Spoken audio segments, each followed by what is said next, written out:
guys, Shane Starnes with DroidMotorX.com. Today I'm going to be doing an app review. I know I don't do a lot of app reviews. Of course, if you like app reviews and you'd like for me to do more, be sure to click the like button below so that I'll know in the future to do more. But I've been playing this game. It's called I Need a Hero. One of the things that drew me to this game was just what I've heard. There's been a lot of buzz around this. It released about a week ago and it's already had thousands and thousands of downloads.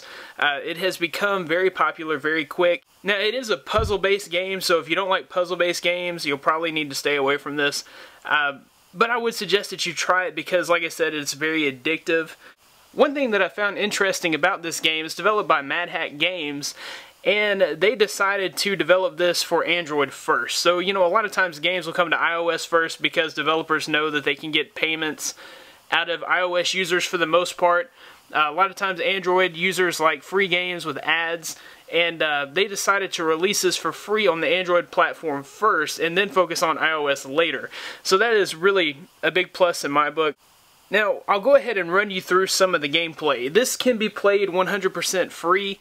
If you run out of coins and you run out of jewels, you can actually add those by going to their store and paying for those, but you can play it absolutely free. I've played it up till now absolutely free. It takes a little longer because when you run out of coins, you have to go harvest more coins.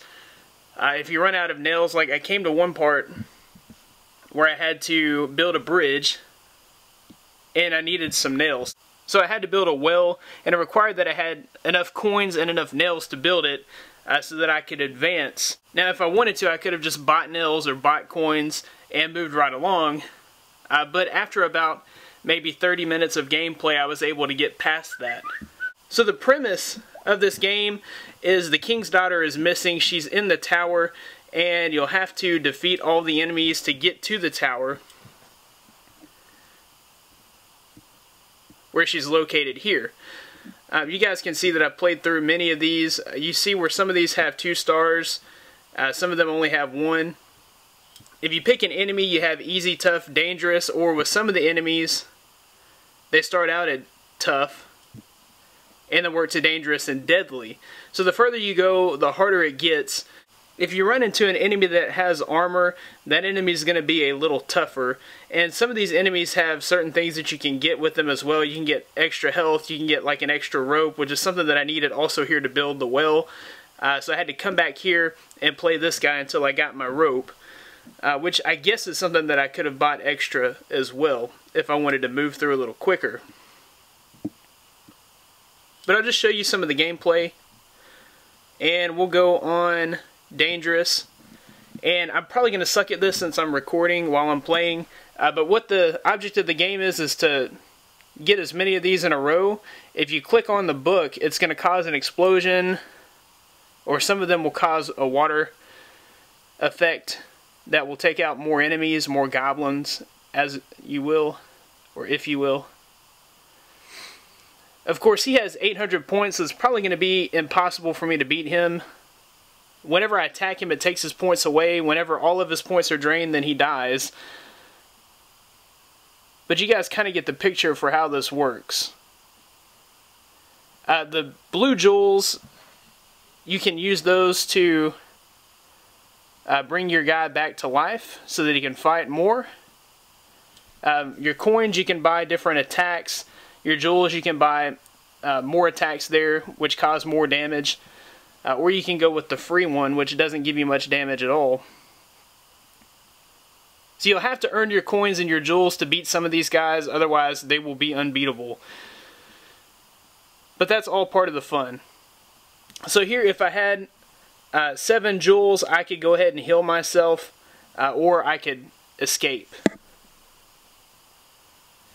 So you guys kind of get the picture. We'll go with more of an easy one here.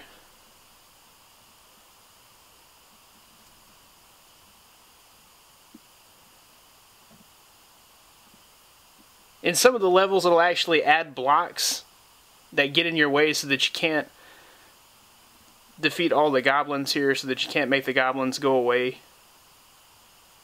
But a lot of times you guys know that puzzle games can be very addictive.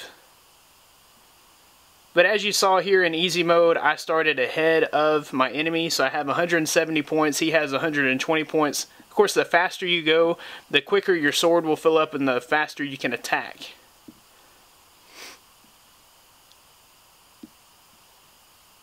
Okay, so now I can attack. I have some coins here, so I can actually buy an extra attack. I could buy the big attack here with my 2 jewels, but I'll save those for later.